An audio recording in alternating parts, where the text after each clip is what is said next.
Assalamualaikum warahmatullahi wabarakatuh.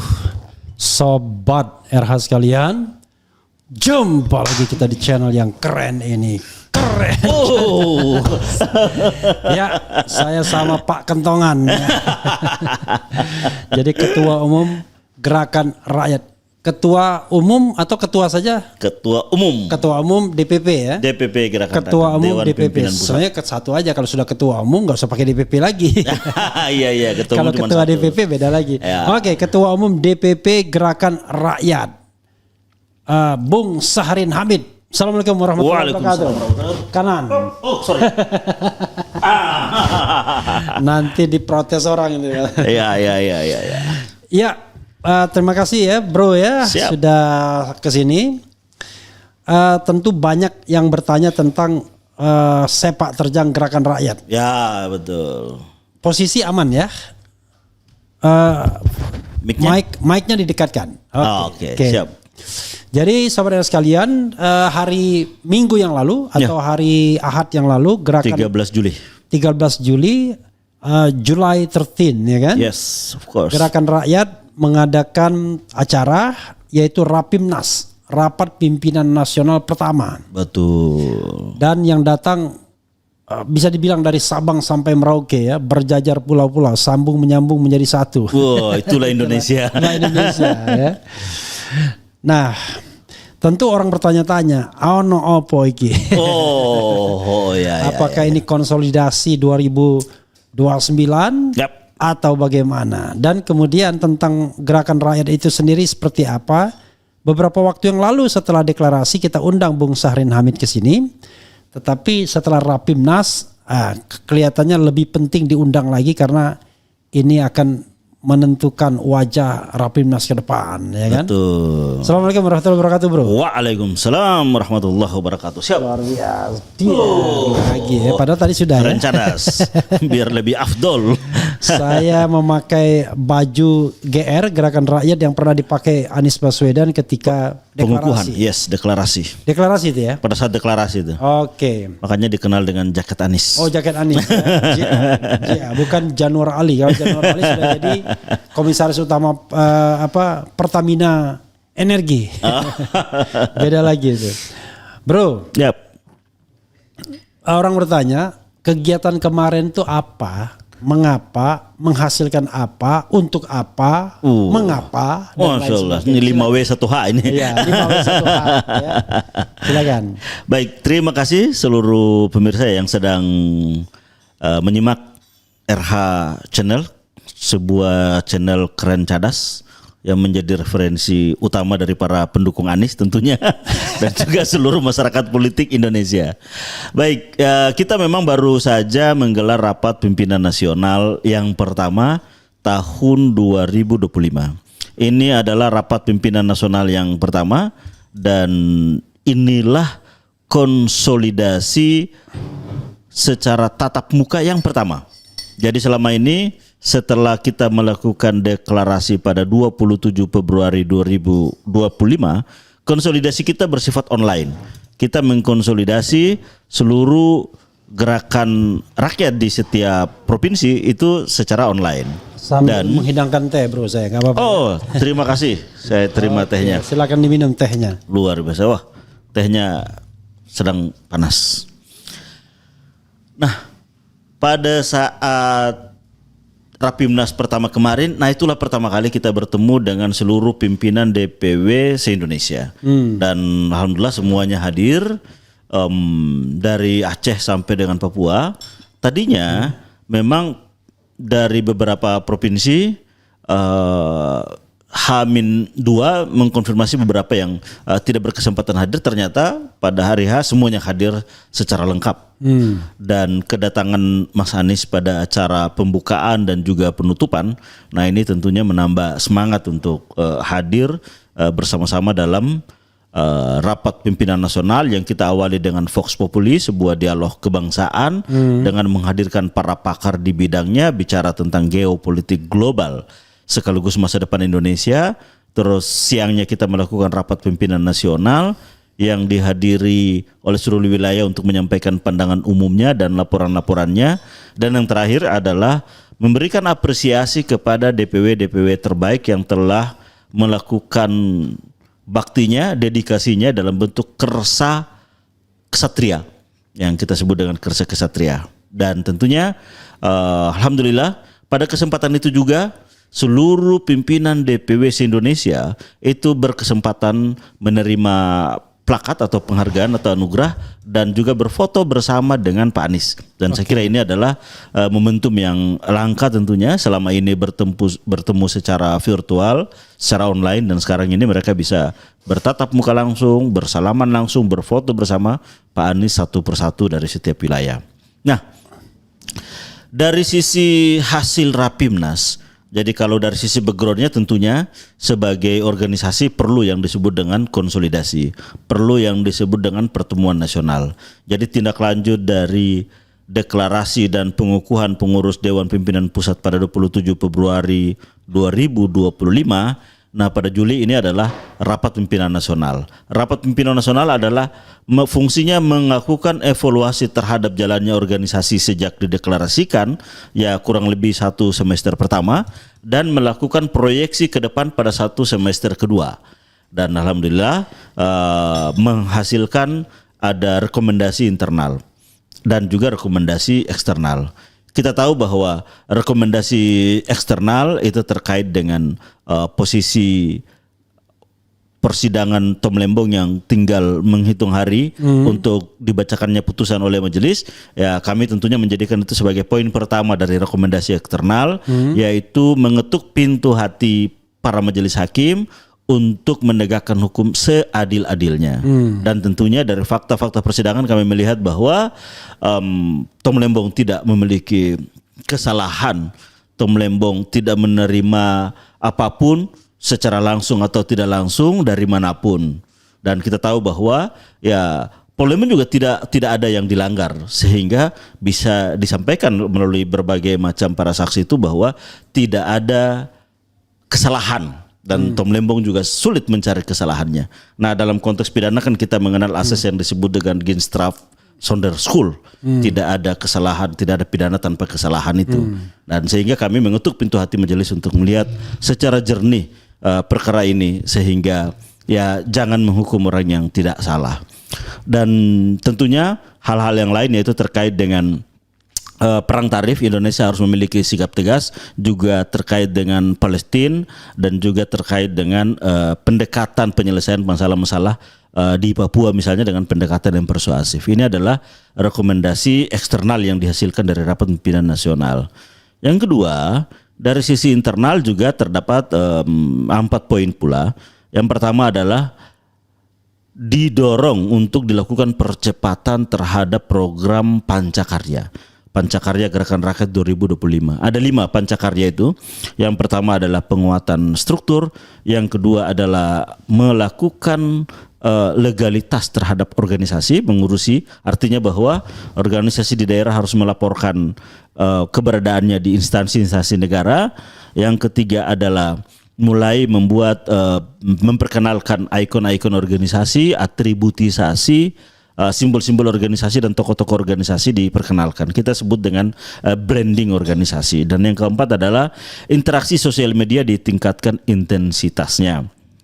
Dan yang terakhir adalah terlibat aktif dalam kegiatan-kegiatan sosial dan bahkan mendorong agar gerakan rakyat berperan aktif untuk turut serta di dalam terlibat di dalam kegiatan-kegiatan sosial. Ini adalah pancakarya. Pancakarya inilah kita dorong. Dan untuk itu pada poin 1 dari rekomendasi internal organisasi itu adalah mendorong pelaksanaan program Pancakarya dengan memprioritaskan program organisasi terutama di bidang penguatan struktur. Dan saat ini kita sudah di 38 provinsi dan 478 kota kabupaten, diminta untuk terus ditingkatkan sehingga bisa mencapai target di kecamatan paling enggak minimal 60%, artinya bahwa sekitar 3.000 lebih kecamatan yang harus dipenuhi. Poin yang kedua dari dari rekomendasi internal itu adalah DPP diminta untuk segera membangun website dan juga digitalisasi keanggotaan. Dengan demikian maka harapannya 1 mempermudah pendaftaran, yang kedua adalah akses informasi Gerakan Rakyat ini juga lebih mudah karena adanya website tentunya. Dan kita sudah punya dan tinggal ini nanti dalam waktu dekat tentunya akan di launching. Dan yang ketiga adalah seluruh pimpinan DPW ini diminta untuk segera juga melaksanakan hal yang sama. Jadi kalau misalnya di tingkat pusat dilaksanakan rapat pimpinan nasional, maka di tingkat wilayah atau provinsi itu dilaksanakan rapat pimpinan daerah ataupun rapat pimpinan wilayah. Dan selanjutnya tentunya akan dilakukan dialog kebangsaan Vox Populi. Dan alhamdulillah direncanakan 23 Juli ini akan dilakukan di Jawa Barat, di Bandung. Dan rencananya setelah itu Agustus akan digelar di Sumatera, September juga akan digelar di Kalimantan Selatan, dan selanjutnya setiap bulan akan ada gelaran yang ya semoga nantinya Pak Anies juga berkesempatan untuk bisa menghadiri tentunya perhelatan-perhelatan di tingkat provinsi. Karena kita melihat bahwa saat ini saatnya melakukan konsolidasi di level daerah. Nah ini tentunya rekomendasi yang ketiga. Rekomendasi yang keempat, begitu banyak kalau kita lihat secara live pandangan dari masing-masing wilayah, itu memang banyak yang mendorong agar Gerakan Rakyat mulai memikirkan untuk berdirinya partai politik, apakah membentuk, mendirikan atau bekerja sama. Intinya adalah bahwa ada keinginan besar dari wilayah dan juga beberapa sayap organisasi dan badan otonom agar mendorong memiliki kekuatan formal politik ke depan. Dan itu tercantum dalam rekomendasi yang keempat. Nah oleh karena itu rekomendasinya berbunyi adalah mempertimbangkan hadirnya partai politik, apakah mendirikan, membentuk atau bekerja sama, dan diminta ditugaskan kepada DPP untuk sampai dengan tahun 2026 untuk segera memikirkan itu. Nah tentunya ini adalah menjadi agenda internal, tentunya kami akan melakukan kajian internal terhadap potensi hadirnya kekuatan politik formal. Nah oleh karena itu kami melihat bahwa waktu masih cukup panjang. Untuk saat ini prioritas kami adalah tentunya menuntaskan program yang kita sebut dengan Pancakarya 2025 ini. Nah oleh karena itu salah satu program Pancakarya adalah membenahi struktur. Nah oleh karena itu kami dalam semester kedua ini sesuai dengan hasil rapat pimpinan nasional sepanjang 2025 dari Juli sampai dengan Desember nanti, dan kita mengupayakan nantinya sudah merencanakan rapat kerja nasional yang akan diikuti oleh, kalau kemarin Rapimnas hanya DPW, maka di rapat kerja nasional diikuti oleh DPD. Jadi kurang lebih kalau 514 kota kabupaten, maka peserta nantinya kurang lebih 1.000 orang lebih yang akan hadir dalam rapat kerja nasional di bulan November. Nah kita menargetkan bahwa pada bulan itu seluruh program Pancakarya khususnya poin 1 terkait dengan struktur, nah ini sudah harus mencapai target. Apa itu targetnya DPP? Targetnya DPP adalah 100% DPW, dan yang kedua adalah juga DPD 100% dan 75% DPC. Nah sehingga 100% DPW, 100% DPD, dan 75% DPC, ini kita akan capai. Memang kalau formalitas syarat kan, kalau sebuah partai politik kan hanya 50% di kecamatan, 75% di tingkat kabupaten kota, dan 100% di wilayah. Tapi bahwa sebagai organisasi Gerakan Rakyat yang kita juga harus menjangkau semua, merangkul semua, maka dari sisi DPP menargetkan 100% provinsi, 100% DPD, dan 75% DPC. Dan ini yang akan kami kerjakan di semester kedua dari program Pancakarya ataupun program kerja, dan ini akan kita evaluasi kembali dalam rapat kerja nasional yang akan kita gelar di sekitar bulan November tahun 2025. Kurang lebih itulah secara umum, dan kami melihat bahwa antusiasme dari seluruh peserta yang hadir dari Sabang sampai Merauke begitu tinggi, dan kami melihat bahwa ya ini adalah harapan bagi tumbuhnya satu kekuatan politik baru, walaupun ini adalah organisasi kemasyarakatan, tapi karena berkumpulnya basisnya itu adalah elektoral waktu Pilpres, artinya bahwa perkumpulan ini itu diawali dengan gerakan kerelawanan, dan sebagaimana kita tahu bahwa Gerakan Rakyat ini transformasi pertama adalah dari organisasi kerelawanan kemudian menjadi organisasi kemasyarakatan. Sebelum menjadi organisasi kerelawanan yang secara utuh, sebelumnya adalah kelompok-kelompok relawan yang tumbuh secara organik. Dan dari kelompok-kelompok relawan tumbuh secara organik itu akhirnya berkonfederasi dan kemudian berkonsolidasi menjadi sebuah kepanitiaan yang sinergis dan kolaboratif sehingga mampu menggelar sekitar 88 titik pada saat itu, dan pasca Pilpres kembali bertransformasi menjadi dari organisasi relawan menjadi organisasi kemasyarakatan berbadan hukum formal perkumpulan.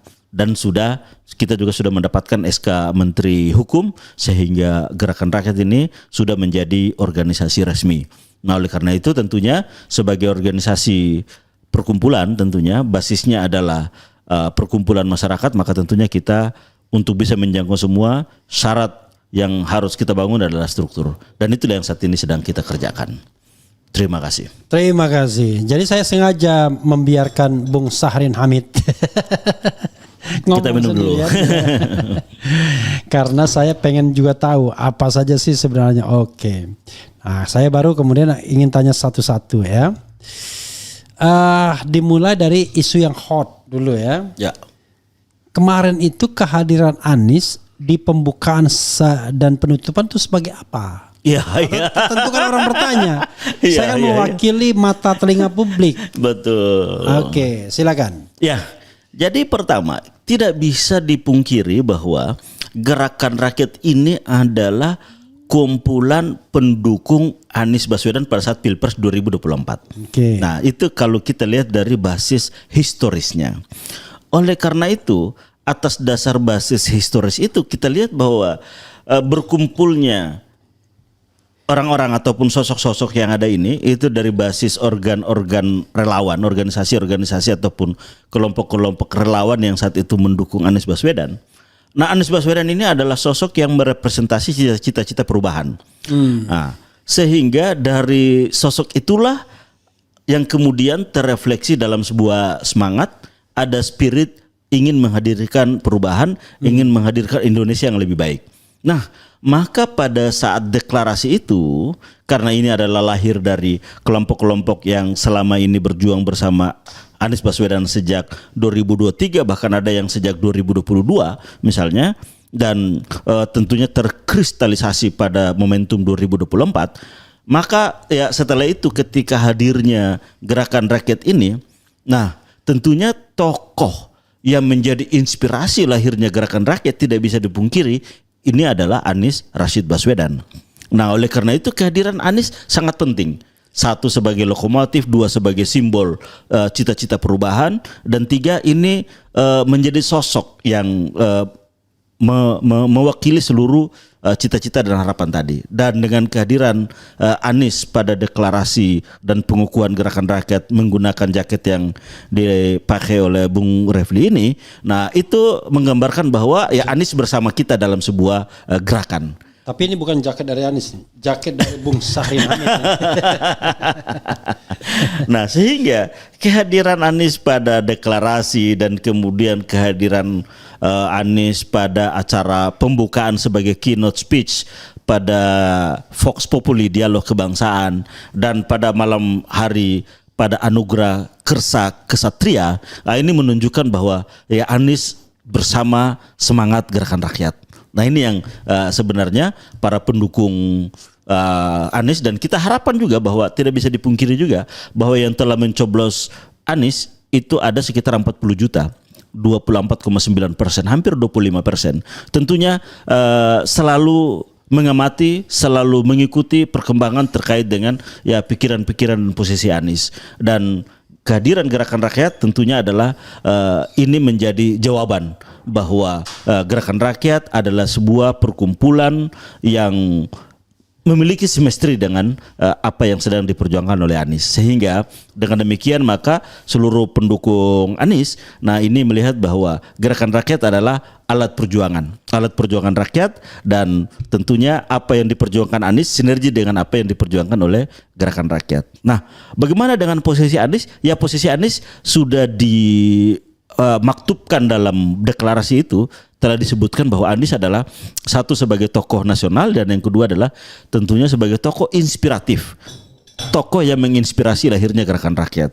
Karena tanpa Anies belum tentu lahirnya Gerakan Rakyat. Karena adanya Anies, adanya semangat itu sehingga itu terrefleksi dalam sebuah cita-cita besar mengkonsolidasi seluruh kekuatan perubahan, dan Gerakan Rakyat ini adalah wadah untuk menghimpun semua. Nah, sehingga Anies tidak lagi menjadi penting posisi formalnya, tapi bahwa dengan kehadirannya terasa bahwa memang apa yang dicita-citakan oleh Anies Baswedan selaras dengan apa yang sedang diperjuangkan oleh Gerakan Rakyat. Oke ya. Kita minum dulu kalau Iya, gitu. silakan. Tapi hati-hati, ini kayak SBY ya kan. SBY ketika membangun Partai Demokrat, deklarasi, dia menjadi tokoh inspirasi. Dia tidak ada di dalam, tapi belakangan ribut orang. Dan bahkan para deklaratornya dicoret-coret namanya gitu ya. Itu, ya ini kan kita harus antisipatif ke depan. Ya, Apalagi betul. kalau Gerakan Rakyat ini sudah menjadi partai besar gitu ya. Karena biasanya ada gula, ada semut. Oke. Bung, sekarang ini berapa DPW tadi? Sudah 38 DPW. Sudah ada Sudah 100%. SK-nya sudah 100% semua. Oke, termasuk pengurusnya itu ya. Sudah pengurus lengkap. Kemudian berapa DPD yang sudah ada? 475 dari 514. Oke, luar biasa Ya. ya. Kalau DPC belum teridentifikasi. Beberapa DPC yang kemarin kita memberikan penghargaan, Ya. misalnya kayak Banten. Ya. Banten mendapatkan prosentasi struktur terbesar. Ya. Prosentasi struktur terbesar di penghargaan yang kita berikan, penghargaan Kersa Kesatria Ya. dengan kategori 1. Karena Pak Banten telah 100% DPD-nya. Ya. Terus yang kedua, pembangunan DPC sudah mencapai 68%. Dari berapa? Dari total jumlah Berapa DPD dia? dari ya total jumlah DPC kecamatan ya. Iya. Nah, terus kalau Jawa Barat dia mendapatkan Enggak, maksudnya berapa DPC dia kalau kalau DPC se-Indonesia kan ada 7.000. enggak di Banten aja. Saya belum tahu persis, tapi dia mendapatkan sekitar 68%. Oke. Nah, sementara Jawa Barat itu sebagai pemenang kedua, kategori 2 bukan pemenang kedua, kategori 2 untuk pembangunan struktur terbanyak. Kenapa? Karena dia telah menyelesaikan 27 DPD, Ya. 100%, Ya. dan dia beda sedikit dengan Banten. Banten 6 sekitar 67-68, Jawa Barat 63. 63% itu adalah dari 400 kecamatan di Jawa Barat, itu dari sekitar 4 atau 500 lebih itu, Jawa Barat telah menyelesaikan sekitar 300 kecamatan di Jawa Barat. Oke. Nah, makanya dia mendapatkan sebagai pemenang dari Anugerah Kersa Kesatria. Dari sisi kuantitas, jangan-jangan banyakkan Jawa Barat daripada Banten ya. Memang, makanya kita bagi kategorinya 2. Oke. Banten menang menurut prosentasi, Iya. karena dia lebih 68%. Tapi ini kategori pertama. Kategori kedua menurut banyaknya struktur, Jawa Barat yang menang. Jawa Barat. Kenapa? Karena dia lebih banyak. Walaupun dia cuma 63%, tapi kan 300. Banten yang 60 taruhlah 7%, tapi tidak sampai 300. Hanya sekitar 100 lebih. Dan ini relatif di beberapa wilayah juga sudah mencapai hal yang sama. Kalau kita rata-ratakan kecamatan saat ini itu di 50%. 50% ya dari seluruh Indonesia. Dari seluruh Indonesia. Jadi luar biasa ya. Kapan dideklarasikan Gerakan Rakyat? Deklarasikan 27 Februari 27 Februari 2025. Dibentuk 27 Oktober 2000. Dibentuk 27 Oktober. Dibentuk itu 7 Oktober 2023. Iya. Rapat di Brawijaya. Iya. Dideklarasikan 27 Februari 2025. Jadi 7 Oktober 2024. Dibuat di 7 Oktober 2024 berkumpul kan? Iya. Jadi setelah selesai Pilpres kan semua vakum nih. Iya. Putusan MK segala macam udah. Sehingga di grup ada kan, kita punya grup namanya Ketua Umum Simpul Gerakan Rakyat. Iya. Akhirnya udahlah bersepakat di situ bikin pertemuan. Iya. Nah, bertemulah di tanggal 7 Oktober tahun 2024. Menyepakati 2 hal. 1, agar Gerakan Rakyat ini berjalan terus, tapi tidak lagi menjadi organisasi relawan, tapi menjadi organisasi berbadan hukum. Nah, itu keputusan pertama. Keputusan kedua, menunjuk saya untuk terus kembali memimpin Gerakan Rakyat menjadi berbadan hukum formal. Nah, dan akhirnya udah kita bentuk Dan setelah itu proses kita sudah mulai karena kita sudah punya dasar dulu presidium-presidium yang kita buat pada saat Pilpres itu. Ada presidium nasional, ada presidium wilayah, ada presidium daerah. Nah, ini akhirnya dikonsolidasi kembali pada saat kita deklarasi itu posisinya sudah hampir 300 pada 27 Februari itu. 300 apa? 300 DPD. 300 DPD. Waktu Februari. Waktu Februari 2025, 27 Februari. Nah, di situ kita deklarasikan dan setelah deklarasi ya eksposnya cukup tinggi, maka di situ sudah mulai kalau dulu kita penunjukan, nah itu kan sekarang kan sudah melalui proses musyawarah daerah. Untuk membentuk kepemimpinan menggunakan musyawarah daerah.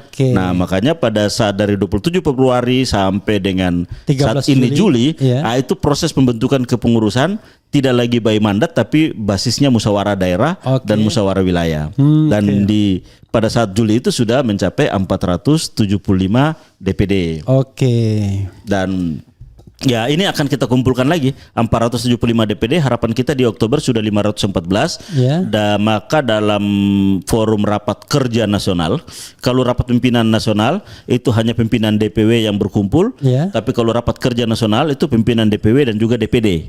Jadi 38 DPW dan juga 514 DPD akan berkumpul di tempat rapat kerja nasional. Ketuanya saja atau ketua sama sekretaris? Kalau di DPW 3 orang, ketua, sekretaris, bendahara. Kalau DPD nanti ketua dan sekretaris. I see. Jadi sekitar ya 1.000 lebih dari DPD dan juga dari DPW. Jadi pesertanya kurang lebih kemarin kita hitung 1.200. Untuk ke depan? Untuk ke depan pada saat kita gelar rapat kerja nasional di bulan November. November nanti? 2025 nanti. Jangan sampai tanggal 5 November itu ya, itu ijazah Jokowi. Nggak ada hubungannya. Pertanyaan. Kan kalau mengadakan kegiatan besar seperti ini kan dananya harus besar kan? Nah, orang tanya pendanaan dari mana bro? Untuk kegiatan yang besar kemarin ya. Betul. Nah, ini kemarin yang paling besar ya dibandingkan deklarasi. Iya, kalau deklarasi kan kita lakukan di kantor DPP kan. Deklarasi. Dan sementara kalau kemarin di Hotel Areduta. Nah, jadi gini, kemarin itu kita dari DPP itu hanya menyiapkan acara. Menyiapkan acara dari pagi sampai dengan malam. Tapi datang transportasi dari masing-masing ke Jakarta, ongkos sendiri. Yang kedua nginap juga, itu ongkos sendiri juga. Jadi mereka itu nggak mesti nginap di area duta? Nggak, jadi ada yang nginap di area duta, ada yang nginap di Horizon, ada yang nginap di WIS, ada juga yang nginap di Hotel Melati yang di seberangnya area duta, ada juga yang nginap di, karena datanya kan beda-beda. Kayak Jambi misalnya datang 3 mobil, terus dari Jawa Tengah, dari Jawa Barat banyak juga rombongan yang datang. Nah itu mereka biasanya sudah kita dari DPP itu membuat list daftar hotel di sekitar area duta dari yang harga semalam 150.000 sampai dengan 4 juta dan 5 juta semalam. Nah ini yang kita berikan ke semua WDW. Jadi setelah memberikan pemberitahuan, DPP menyediakan hotel, informasinya. DPP menyiapkan acara. Menyiapkan acara dan menyediakan hotel dalam bentuk informasi. Dalam bentuk informasi. Dan informasi itu kita sebar sehingga mereka bisa memilih. Dan yang kedua sekarang kan sudah relatif canggih. Mereka sudah bisa googling hotel terdekat dari area duta. Jadi kalau misalnya dari Horizon jalan cuma 15 menit. Dari WIS jalan cuma lebih, kalau jalan kaki itu bisa dicapai 20 menit.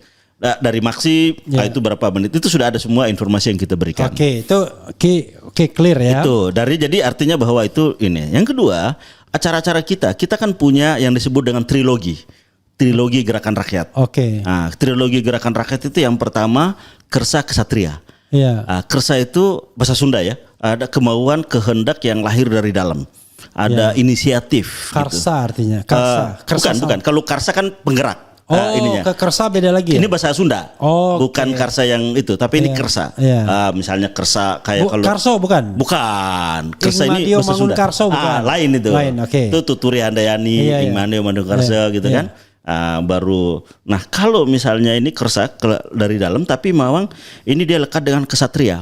Ada tanggung jawab, ada kepemimpinan, ada perlindungan di situ. Jadi memang semangat ini yang membuat sesuatu itu lahir dari dalam. Dari mana kita bisa membentuk sebesar ini? Kalau bukan karena kemauan yang tinggi, ada kehendak yang luar biasa yang lahir dari dalam kan. Dan juga ada jiwa kesatria, jiwa kepemimpinan, mau mengajak, mau mengumpulkan, mau membicarakan. Nah, yang kedua adalah yang kita masuk dalam trilogi gerakan rakyat itu adalah musyawarah mufakat. Jadi semua pengambilan keputusan itu kita basisnya adalah musyawarah mufakat. Nah, musyawarah mufakat inilah yang membuat proses rekrutmen kepemimpinan itu berjalan smooth. Tidak ada konflik yang besar. Kalau kita lihat misalnya ketua DPW Sumatera Utara masih sangat muda, sementara jajarannya senior misalnya, itu lahir dari sebuah musyawarah, musyawarah mufakat. Yang ketiga nih yang trilogi kita itu adalah gotong royong. Nah, gotong royong inilah yang menjadi Kersa kesatria. Yang pertama inisiatif dan dalam. Keberanian kepemimpinan dari dalam. Nah, itu. Yang kedua adalah musyawarah mufakat. Musyawarah mufakat. Jadi tidak ada kecil banyak, itu kan besar banyak, minoritas mayoritas, tapi adalah sebuah kesepakatan yang mufakat. Nah, baru yang ketiga gotong royong. Gotong royong inilah yang mendasari kenapa kita punya kegiatan banyak. Kalau kita searching misalnya di Google aja misalnya kegiatan sosial gerakan rakyat, maka kita akan ketemu donor darah di DKI, bantuan sembako misalnya di Sukabumi, bantuan misalnya sunatan massal di Bekasi, terus ada juga bantuan umroh misalnya di Sulawesi Tenggara. Bro, itu kan di daerah. Yang pertanyaan saya adalah bagaimana pendanaan kegiatan di Arya Duta. Jadi kan tidak 100-200 juta itu kan pastinya. Itu basisnya adalah gotong royong. Jadi kita semua pengurus ini, jadi kalau bisa dibuka di sosial media kita, apakah itu di Twitter maupun di IG, setiap tanggal 5 dari setiap bulan, itu sejak setelah dideklarasi, itu pasti ada laporan keuangan. Yang setiap bulan berasal dari, jadi ada 3 dasarnya. Yang pertama kita sebut dengan dana gotong royong. Dana gotong royong ini adalah kewajiban dari semua anggota. Kalau di DPP kan sudah ada kewajiban misalnya setiap orang setiap bulan 50.000. Setiap orang setiap bulan 50.000 untuk semua anggota. Untuk semua anggota DPP. DPP pengurus DPP itu 50.000. Berapa orang DPP? DPP 140 orang. Lumayan juga. Itu yang wajib. Kalau gitu jadikan aja 1.000 lebih. Terus yang kedua ada yang disebut dengan sukarela, dana sukarela. Partisipasi sukarela. Untuk dari? Ini yang dari personal. Dan rata-rata itu dari personal DPP. Jadi kan punya kemampuan. Jadi kalau yang tadi yuran wajib yang 50.000, yuran sukarela ini itu yang partisipasi masing-masing. Ya berbagai macam lah jumlahnya. Jadi itu. Kalau begitu coba bilang dong. Yuk kita bidding untuk sumbangan gerakan rakyat. Siapa yang semuanya paling besar tampil di podcast Refli Harun. Boleh juga itu. Kan begitu. Dan itu jadi kita, 3 besar. Jangan 3 besar, nanti satu besar aja. Satu besar bisa. Jadi itu setiap tanggal 5 kita memberikan laporan. Jadi laporannya itu yang pertama pendapatan, maksudnya pemasukan. Itu dari yuran wajib, sukarela maupun partisipasi publik. Itu berapa pemasukan. Kegiatan operasional kantor, kegiatan sosial atau kegiatan organisasi, berapa keluaran. Terus nanti ada dikasih barcode untuk bisa lihat lebih dalam lagi itu. Itu rutin dari sejak kita dikukuhkan pada 27 Februari, setiap tanggal 5 Maret sudah diumumkan. 5 April diumumkan, 5 Juni diumumkan. Ya mudah-mudahan itu terus berlangsung, bro. Kita harapan kita begitu. Soalnya biasanya mulai sembunyi ketika uangnya gede. Kalau uangnya masih 100-200 juta dilaporkan. Itu kayak celengan masjid aja. Begitu ada yang nyumbang 1 miliar, 2 miliar, di belakang pintu. Mudah-mudahan tidak begitu ya. Jadi ini memang kita terinspirasi bahwa karena basis kita ini kan kepercayaan ya, trust. Jadi ingin kita jaga dan ingin kita rawat sejak dari mulai organisasi kemasyarakatan. Karena kita kan tidak memiliki satu funding yang sangat kuat dan sangat besar, sehingga basisnya itu adalah kepercayaan publik. Nah, harapan kita bahwa dengan adanya transparansi ini, nah ini bisa mengajak. Makanya di lembar terakhir dari slide postingan di sosial media itu selalu ada. Ayo dukung perjuangan gerakan rakyat dengan berdonasi, kita kasih barcode. Jadi ketika mereka sorot itu dari misalnya mobile bankingnya, itu langsung masuk ke rekening Gerakan Rakyat secara resmi. Oke, jadi pakai barcode. Pakai barcode. Barcode nanti dia langsung tersambung ke rekening resmi Gerakan Rakyat, langsung tertulis itu. Kayak misalnya Gerakan di Rakyat itu barcode-nya bisa ditampilkan gitu, enggak bisa? Bisa. Oh bisa ya? Bisa ditampilkan. Bisa ditampilkan. Jadi misalnya yang mungkin misalnya gini, nanti kita bisa kirimkan. Ada mungkin di sosial media kalau bisa dicari, bisa ditampilkan juga di IG aja misalnya cari. Ya coba IG. misalnya cari misalnya di IG Gerakan Rakyat postingan setiap tanggal 5 di tanggal 5. Tanggal 5 bulan lalu misalnya itu pasti ada. Ada di situ 3 slide, 1 laporan keuangan, covernya, pendapatan pemasukan, terus slide ketiga itu adalah link untuk melihat laporan detailnya, baru yang terakhir itu adalah barcode. Yang melihat itu siapa aja? Bisa dilihat oleh publik, semua orang bisa lihat. Oh, semua orang bisa lihat. Semua orang bisa lihat, bisa mengakses. Ya mudah-mudahan terus bertahan nih. Ya, kita harapan jangan kita sampai nanti itu. Ada uang belakang. Uang yang dilaporkan cuman sumbangan 50.000 tapi sumbangan yang 2 miliar 3 miliar nggak dilaporkan. Belum. Rata-rata sih sumbangan yang masuk ya dari donasi itu pasti tiap bulan range-nya itu antara 40 juta, 50 juta. Oh, dari semuanya ya? Dari semuanya, digabung-gabung segitu. Kayak itu untuk operasional kantor, untuk administrasi semuanya. Ini pengurus dibayar nggak? Orang nanti wah ini pengurus digaji nggak gitu? Nggak ada yang digaji. Pengurus malah keluar uang. Satu kena iuran wajib, yang kedua kena sumbangan sukarela. Tapi kan ada pegawai kantor. Oh ada, kalau itu ada. Ada kita yang bekerja. Ya makanya itu tadi operasional kantor alokasinya di situ. Ada office boy. Ada juga yang yang mengatur administrasi. Kita punya admin yang menangani wilayah timur, menangani wilayah tengah, full time kerja, Senin sampai Jumat, jam 9 9 to 5 lah, bekerja, sehingga ya kita memang didukung oleh tenaga-tenaga muda yang profesional, cekatan, sehingga cepat semua proses administrasi itu. Jadi tidak akan lama. Pengajuan SK kalau misalnya pengajuan SK nih, berita acara musdanya ada, foto musdanya ada, susunan pengurusnya ada, ditandatangani oleh pimpinan sidangnya, dilengkapi dengan dokumentasi, maka tidak lama 1-2 hari SK-nya langsung keluar. Semua SK untuk sementara dari DPP? Dari DPP untuk wilayah dan juga daerah. Iya. Oke, kalau DPC? DPC dikeluarkan oleh DPD. Lalu DPW? DPW tidak. Kita mengasumsikan mereka adalah penjantangan DPP. I see. Tapi seluruh SK-SK yang dikeluarkan untuk DPD semua pintunya melalui DPW. I see. Jadi DPW tidak mengeluarkan SK memang, tapi bahwa semua SK DPD itu pintunya melalui DPW. Jadi kirimkannya ceplok ke DPW. Nanti DPW sambung ke DPP dan kita langsung keluarkan. Mudah-mudahan belum ada yang ribut ya. Sampai saat ini sih belum ada. Sampai saat ini ya. Tapi memang perebutan minat kan memang sangat tinggi.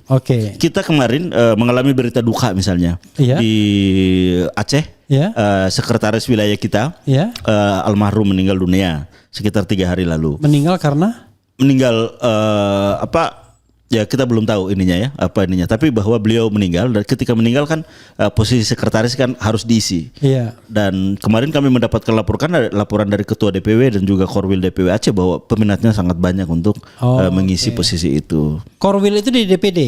Korwil di DPP. Kita punya 38 korwil. Oh semuanya? Semua. Jadi 38 provinsi, satu provinsi ada satu korwil. Itu yang incas. Ini yang incas terus untuk tiap hari komunikasi dengan ketua DPW untuk memonitoring evaluasi gimana DPD ini. Itu yang membuat kita mengalami percepatan yang luar biasa, karena satu korwil pasti dia bisa menjawab ada berapa DPD di situ, ada berapa kecamatan di situ, sudah berapa DPD. Sebagai contoh misalnya, siapa korwil misalnya yang paling aktif? Ya korwil Jawa Barat siapa? Korwil Jawa Barat itu begini. Yang pertama ada Panwil Sejawa. Panwil Sejawa itu namanya Iwan Roberto. Dia sebagai Panwil zona Jawa. Nah setelah itu ada Korwil Jakarta misalnya, Korwilnya Yuli. Nah gitu. Terus ada Jawa Barat, Jawa Timur misalnya Korwilnya Jerry. Oke. Jawa Tengah korwilnya Suhadi. Oke. Jadi setiap provinsi itu ada korwil-korwilnya. I see. Jadi dia si korwil ini dikoordinir oleh Panwil namanya zona, itu levelnya wakil ketua umum. Oke. Tapi kalau korwil tadi levelnya ketua di bawah wakil ketua umum. Satu korwil menangani satu provinsi. Satu Panwil menangani satu zona. Zona kita punya 5 zona. Iya. Zona Sumatera itu ditangani oleh wakil ketua umum namanya Winston Erlanjaya. Winston Erlanjaya itu dia satu korwil. Bukan Winston Churchill. Enggak, satu korwil. Terus yang kedua kita punya zona Jawa. Itu oleh Bung Irwan Roberto wakil ketua umum juga. Terus kita punya zona Bali Nusra, Bali dan Nusa Tenggara. Ini wakil ketua umum juga oleh Afif. Oke. Terus zona Kalimantan. Satu Kalimantan itu wakil ketua umum juga namanya Tri Bagus. Terus zona Sulawesi Yusuf Lakaseng koordinator zona, dan terakhir zona Maluku Papua. Bukannya Yusuf Lakaseng itu wakil ketua umum? Dia wakil ketua umum tapi juga Panwil. Jadi level wakil ketua umum itu semua juga adalah pembina wilayah. Kalau DPP-nya itu strukturnya ketua umum, wakil ketua umum. Berapa wakil ketua umum? Wakil ketua umum ada 5. Siapa aja? Yang pertama tadi Winston Erlanjaya, terus yang kedua Yusuf Lakaseng, yang ketiga Iwan Roberto, yang keempat Tri Bagus, yang kelima Afif, yang keenam Azwar Jaya. Oke. Jadi mereka ada 2 tugasnya nih. Pantas saja saya diusir sama Erlanjaya waktu duduk untuk ngambil foto. Oh, dia wakil ketua umum kali ya. Katanya ini kursi wakil ketua umum Yusuf Lakaseng. Saya sempat maskul, ya udah saya pergi aja makanya. Oh, dia nggak tahu ini tamu VIP padahal ya. Tapi sebenarnya yang diusir itu staf saya. Oh iya. Karena dia mau ngambil di tengah kan. Oh gitu ya. Kursinya pakai kursi Yusuf Lakaseng. Oh, wakil ketua umum. Gitu. Jadi ada 2 tugasnya itu wakil ketua umum. Yang pertama dia sebagai bidang dalam konteks kerja-kerja kebidangan, sementara dalam konteks kewilayahan dia sebagai Panwil, pembina wilayah. Kalau bidang itu terbagi juga 6. Ada misalnya yang pertama bidang organisasi, ini Iwan Roberto. Yang kedua bidang humas dan media, ini Tri Bagus. Yang ketiga misalnya bidang infrastruktur, itu Winston. Yang keempat bidang polhukam, politik hukum dan keamanan, itu Yusuf Lakaseng. Terus yang kelima misalnya bidang yang terkait dengan ekonomi kesejahteraan rakyat, itu Azwar Jaya. Itu yang kita. Terus ada juga bidang sayap organisasi. Tadi kemarin 3 yang malam itu. Badan Penanggulangan Bencana, Badan Keamanan dan Pengawalan, Badan Muda Bergerak, organisasi. Itu ditangani oleh bidang sayap organisasi. Bro. Pasti Anda banyak belajar kan dari partai-partai politik yang ada ya. Betul. Saya lihat ini pattern PAN nih kayaknya. Sebenarnya beda. Beda. Beda ya. Lah, pokoknya yang jelas pasti Anda belajar mix up dari berbagai macam latar belakang organisasi yang pernah dilewatin lah. Berikutnya lagi yang menarik adalah Anda tadi sebut-sebut rekomendasi untuk segera mendirikan parpol. Ya, betul. Kan tidak boleh ada dusta di antara kita kan. Apalagi dengan sobat RH sekalian. Ini yang ditunggu-tunggu ini banyak. Tapi kita minum dulu boleh ya? Silakan minum. Kalau kurang kita ambil lagi. Masih ada. Gitu. Rezeki diambil lagi, nggak apa-apa. Alhamdulillah. Nah, pertanyaannya lagi adalah tadi saya udah pakai, ini kita pakai timeline. Iya. Oke. Kalau kita bicara timeline, itu pendaftaran partai politik itu pasti akan sudah dilakukan pada tahun 2028. Ya. Udah pasti itu. Itu sudah sebagai peserta pemilu di 2028 sebagai peserta pemilu. Jadi sudah masukkan data dan lain sebagainya. Tetapi jangan lupa Gerakan Rakyat GR, ya kan masih GR kan? Iya GR. Kan bahkan mendaftar ke Kumham saja belum, bahkan dideklarasikan belum juga. Sebagai partai. Sebagai ormas sudah berbadan hukum. Ya, tetapi kan tetap beda administrasinya. Ya, betul. Kalau misalnya itu mau dilakukan 2006, ya, apakah rekomendasi kemarin itu rekomendasi yang final, ataukah masih semifinal? Atau bagaimana? Apalagi saya lihat kok pilihannya kayaknya agak beda-beda nih. Ya. Ada yang katanya bergabung dengan partai lain. Ya. Ada yang tadi membentuk partai sendiri. Dan saya yakin membentuk partai sendiri jauh akan menarik dibandingkan gabung, apalagi infrastrukturnya sudah besar. Silakan dijawab, Bro. Ya, yang pertama dari sisi timeline menurut perundang-undangan. Ya. Jadi kalau kita lihat kan sebenarnya ada tiga fase untuk berdirinya sebuah partai politik. Yang pertama adalah fase pendirian.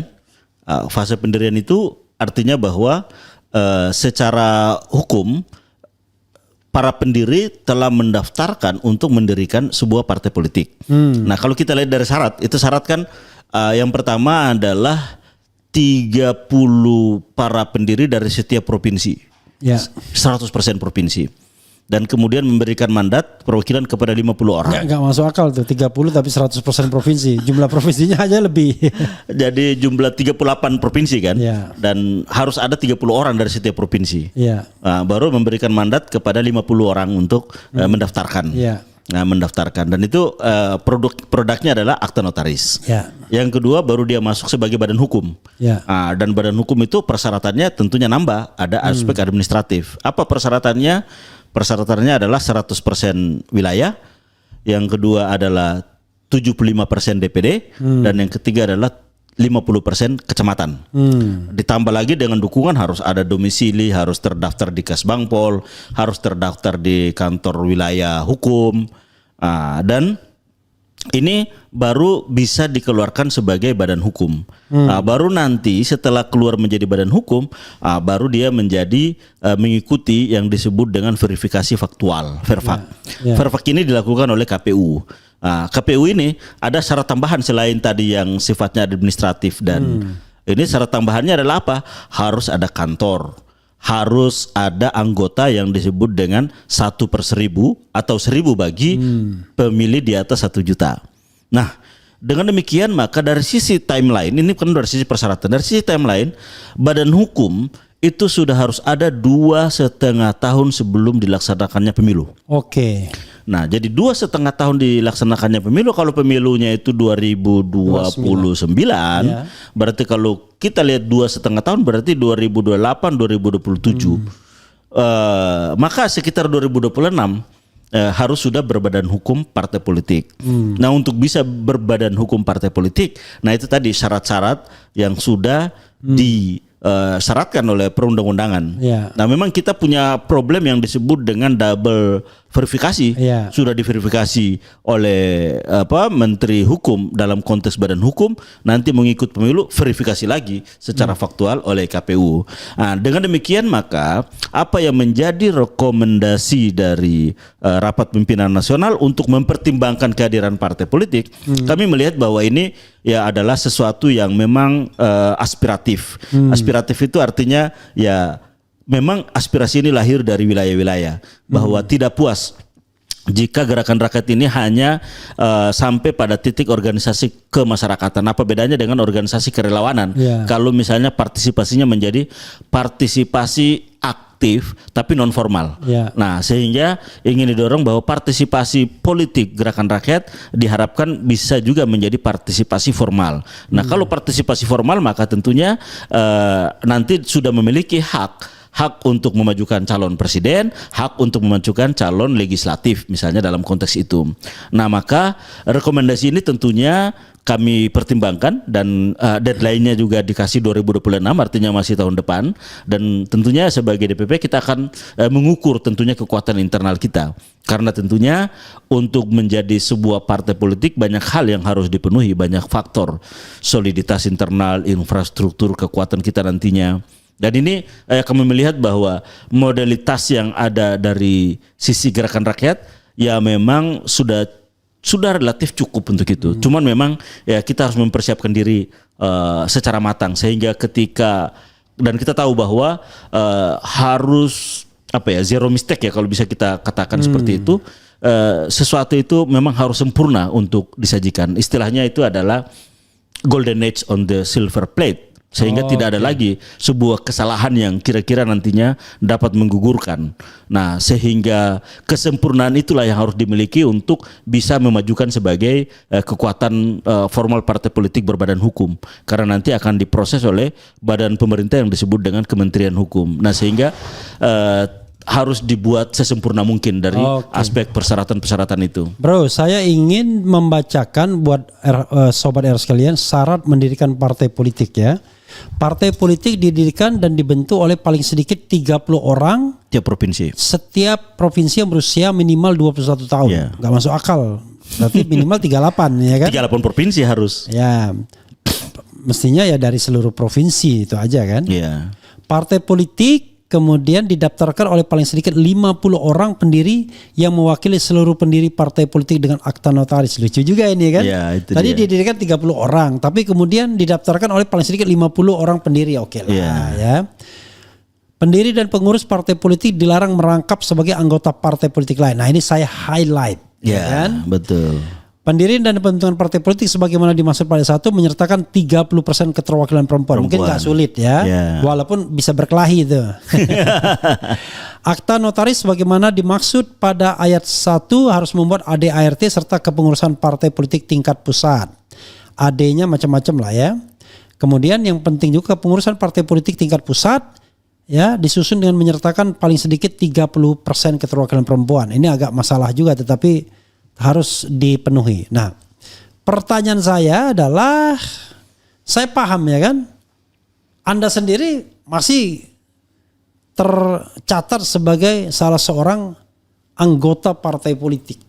Ya, betul. Artinya, kalau Anda mau ikut dalam gerakan rakyat sebagai partai politik, maka Anda harus memilih. Ya Oh kan? iya, itu sudah pasti. Sudah pasti. Ya. Itu adalah pilihan. Barangkali bagi seorang Syahrin Hamid itu nggak ada masalah lagi. Tapi bagaimana dengan orang-orang di daerah yang hari ini barangkali dia seorang simpatisan Amin. Betul. Atau Anies lah lebih spesifik. Dulu dia barangkali dari Nasdem, Betul. dari PKB, dari PKS, bahkan dari partai lain. Begitu dideklarasikan menjadi partai politik, ada yakin mereka akan ikut atau mereka balik kandang masing-masing? Saya tidak tahu gimana. Iya, ya saya juga tidak tahu bagaimana. Iya. Tapi bahwa ya kita melihat ada semangat untuk itu ada. Dan kita juga kan belum putuskan apakah harus jadi partai atau tidak jadi partai. Tapi bahwa ya kita mengukur kekuatan kita. Dan tentunya basis kekuatan kita ini kan juga di wilayah dan di daerah di masing-masing. Nah, dan kalau kita lihat rapat pimpinan nasional kemarin kan aspirasi itu kan datang dari wilayah. I see. Bukan dari kita ya. Dari kita kan hanya menyalaksanakan amanat organisasi. Apa amanat organisasi? Yang Pacakarya tadi itu. Membuat struktur dan segala macam. Dan ketika konsolidasi nasional, hadirlah aspirasi untuk bagaimana agar menghadirkan partai politik. Dan kalau itu amanatnya adalah ke DPP, ya DPP tugasnya mengkaji apakah dan menghitung ini kekuatannya sudah sejauh mana, apakah sudah memenuhi syarat-syarat yang Bung Refli tadi sampaikan. Nah itu kan harus dihitung karena kalau sekali mendaftar misalnya itu harus 100% terpenuhi. Oke, biar tidak dikerjain. Bukan maksudnya. Karena kalau satu saja tidak terpenuhi agak ribet juga kan. Nah, itu yang memang menjadi PR tentunya adalah 100%, sehingga ketika itu sudah memenuhi 100%, ya tentunya percaya diri anggota, percaya diri pengurus, segenap simpatisan, nah itu akan tentunya menambah semangat untuk melakukan itu. Karena fasenya ini kan kita taruhlah dalam konteks konsolidasi politik kan ada dua fase. Fase pertama ini kan fase yang kita sebut dengan fase administratif, fase formalisasi, fase membuat kekuatan politik taruhlah menjadi formal. Itu kan fase pertama. Fase kedua baru fase penggalangan. Penggalangan sehingga memiliki kemenangan elektoral. Dan kita kan belum sampai kepada fase kemenangan elektoral.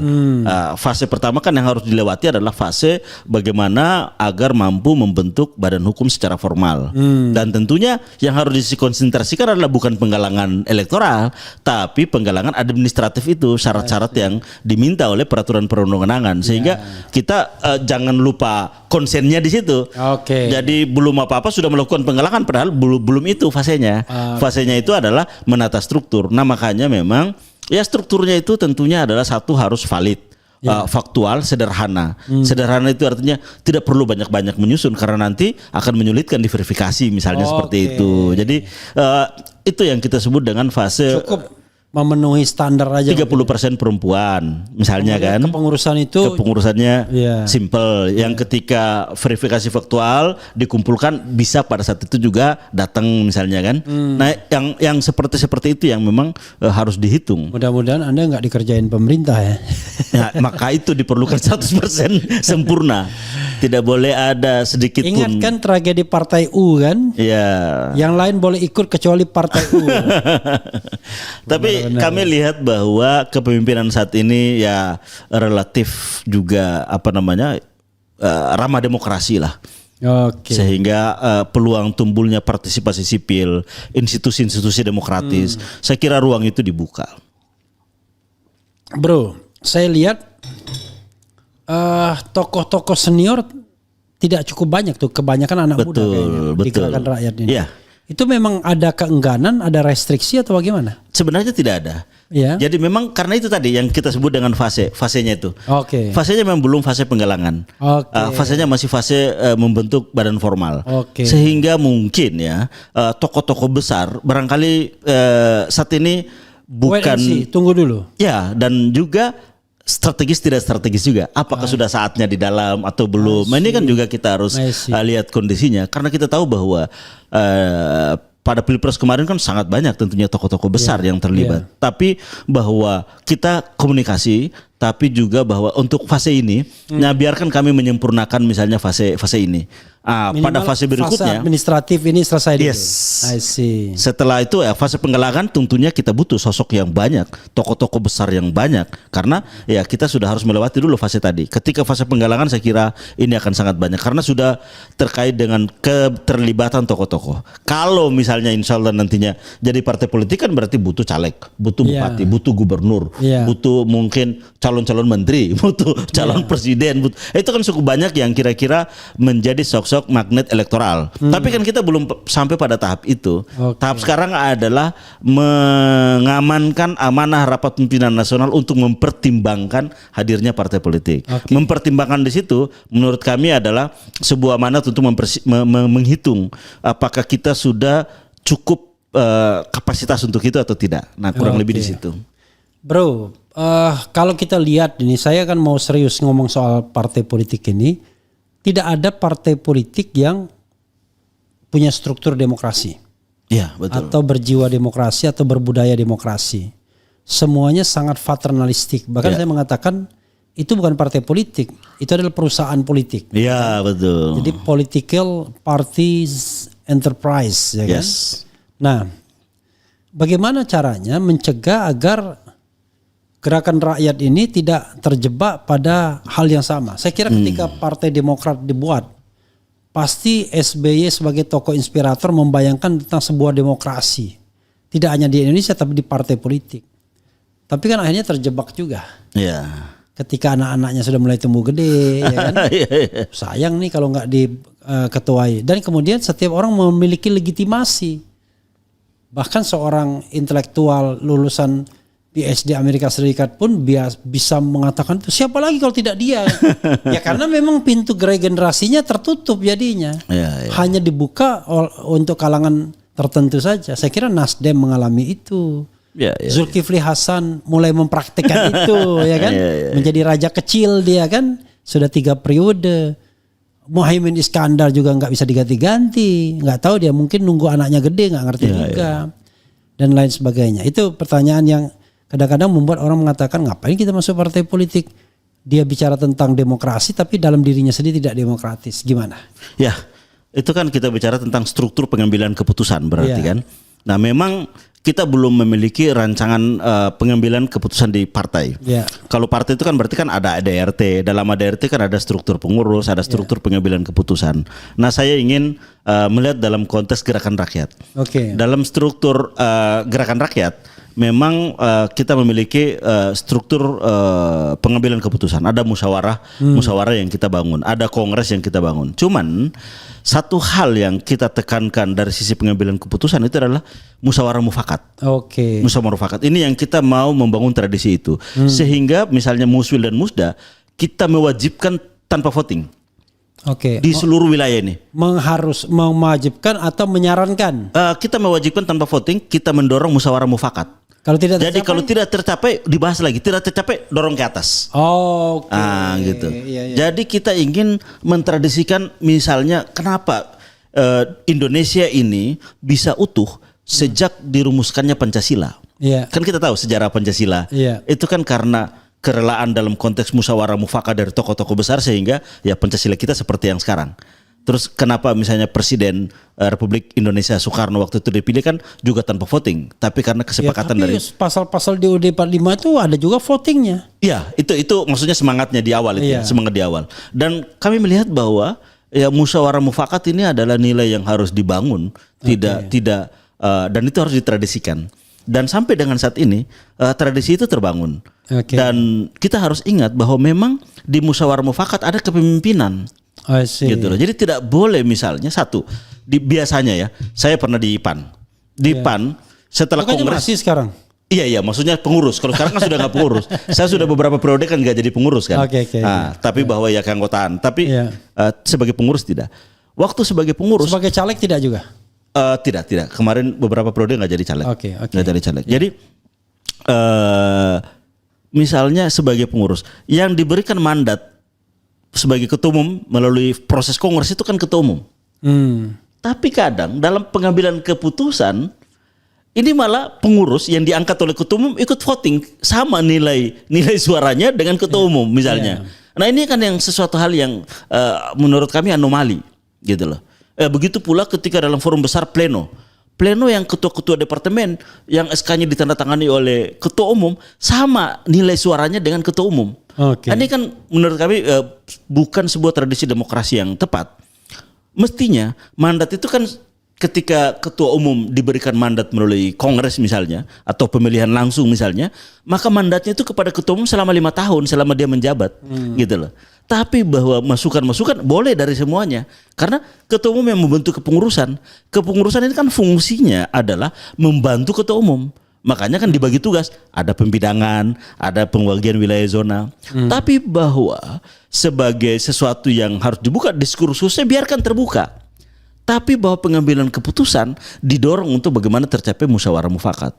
Contoh misalnya, bahwa kehadiran partai politik ya dibuka, DPW siapapun boleh berbicara tentang partai politik. Iya. Boleh mengusulkan dari kemarin misalnya, kita baca di media. Dewan Pimpinan Wilayah Gerakan Rakyat Sulawesi Selatan mendorong segera untuk dibentuk partai politik Gerakan Rakyat terus membentuk. Termasuk Saud Situmorang. Termasuk teman-teman yang lain. Itu sah dalam konteks dinamika dan mengangkat transparansi dalam konteks kebijakan organisasi. Jadi transparansi itu tidak hanya berlaku untuk sektor keuangan tapi juga dalam konteks kebijakan. Nah, biarkan itu menjadi dinamika. Nah, yang memiliki otoritas untuk mengambil keputusan kan organisasi. Ada rapat internal organisasi. Tapi ketika polemik-polemik itu misalnya masukan-masukan sudah disampaikan semua, maka otoritas terakhir kan yang memiliki mandat untuk memutuskan. Nah, disitulah aspek musyawarah mufakat dan kepemimpinan itu menjadi penting. Nah, kecuali nanti sudah berganti kepemimpinan, ya kepemimpinan baru itulah yang tentunya sebagai keputusan akhir. Nah, makanya kenapa kita misalnya di DPP itu saya sendiri misalnya tidak mengenal seluruh ketua DPW misalnya. Kenapa? Karena saya percaya terhadap seluruh panwil yang memproses itu. Karena apa? Karena ada misalnya musyawarah wilayah, ada dokumentasi, ada semua syarat-syarat yang dipenuhi dan udah ketika proses itu sudah benar ya kita putuskan. Hanya saja memang kita kan juga ada aturan-aturan, misalnya contoh, ketika dia menjadi pimpinan DPW dalam kurun sekian waktu tidak mampu membangun infrastruktur, ya itu sudah automatically bahwa memang dia tidak memiliki kesanggupan atau kemampuan untuk membangun struktur. Ya tentunya di situ ada penyegaran, ada pergantian yang kita anggap misalnya mampu untuk menuntaskan apa yang menjadi kerja-kerja organisasi. Jadi basis pengambilan keputusan musyawarah mufakat inilah yang menjadi basis pengambilan keputusan yang saat ini ada di Gerakan Rakyat. Harapan kita bahwa ya dalam bentuk apapun ke depan Gerakan Rakyat ini menjadi model pengambilan keputusan. Basis musyawarah mufakat, dan yang kedua adalah transparansi kebijakan, dan yang ketiga adalah fungsi kepemimpinan. Makanya kita harapkan kepemimpinan itu ya Anies kan sering bilang bahwa kepemimpinan itu lahir dari trust, dan trust itu rumusnya adalah CII minus SI kan. Nah, C itu adalah kepemimpinan, dia harus punya kompetensi. yang kedua dia punya integritas, Ya. dan yang ketiga dia memiliki intimasi dengan yang dipimpinnya, ada kedekatan. Baru yang keempat adalah minus SI adalah kurang self interest. Oke. Nah inilah yang ingin kita ramu menjadi bagian dari karakter di dalam gerakan rakyat. Makanya kita ingin menanamkan betul bahwa ideologi kita ini adalah trilogi gerakan rakyat. Itu harus masuk terinternalisasi, built in dalam jiwa setiap anggota ataupun nanti kader dari gerakan rakyat, yaitu kersa kesatria, musyawarah mufakat, dan juga gotong royong. Kita ingin nilai ini terinternalisasi sehingga menjadi sesuatu yang menjiwai kita untuk melakukan sesuatu. Karena kalau tidak memiliki nilai, kita menjadi hampa. Apa yang menjadi dasar, apa yang menjadi value kita melakukan sesuatu? Bagaimana dari Papua dia rela terbang ke Jakarta, ada 2 kali penerbangan misalnya, dia harus transit sampai di sini, dia harus nginap sendiri, ini sendiri mengikuti acara, kemudian pulang lagi. Dia harus membangun struktur yang antar gunung misalnya. Begitu pula kemarin di Jawa Timur, dia menceritakan bahwa ada juga anggota dari DPW Jawa Timur dengan motor keliling di setiap kabupaten untuk membentuk struktur.